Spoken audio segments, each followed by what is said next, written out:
ఒక తల్లి పోరాటం పశ్చిమ బెంగాల్ రాజకీయాలను కుదిపేసింది. ఇక్కడ కనిపిస్తున్న అమ్మగారి పేరు రత్న బేబ్నాథ్. కోల్కతాలోని ఆర్జీకే మెడికల్ కాలేజీలో ఒక మహిళా డాక్టర్ని బలాత్కారం చేసి చంపేశారు. అది దేశవ్యాప్తంగా వైరల్ అయిన విషయం మనందరికీ తెలిసిందే. ఆ చనిపోయిన మహిళా డాక్టర్ యొక్క కన్న తల్లే ఈవిడ రత్న బేబ్నాథ్ గారు. బాధాకరమైన విషయం ఏంటంటే స్టిల్ ఇప్పటికీ కూడా ఆ అమ్మాయికి సరైన న్యాయం జరగలేదు.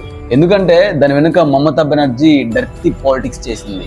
అందులో టీఎంసీ గుండెల హస్తం ఉంది. తన బిడ్డకు ఎలా అయినా న్యాయం జరగాలని ఆ తల్లి గుండె రగిలిపోయింది. తన కుమార్తె కోసం టీఎంసీ ప్రభుత్వ హయాంలో భద్రతకు ముప్పు వాటిల్లుతున్న మహిళల కోసం తాను ఎన్నికల్లో పోటీ చేయాలనుకున్నానని బేబ్నాథ్ గారు అన్నారు. నామినేషన్ కు ముందు తన కుమార్తెకు న్యాయం జరిగే వరకు జుట్టు దువ్వుకోనని శపథం చేస్తూ రాబోయే పశ్చిమ బెంగాల్ అసెంబ్లీ ఎన్నికల్లో మమతా బెనర్జీని ఓడిస్తానని ఆమె ప్రతిజ్ఞ చేశారు. నమ్మకం పోయిన చోట నిరసన మొదలవుతుంది. ఆ నిరసనే ఎన్నికల సమయంలో ఒక శక్తివంతమైన ఆయుధంలా మారింది.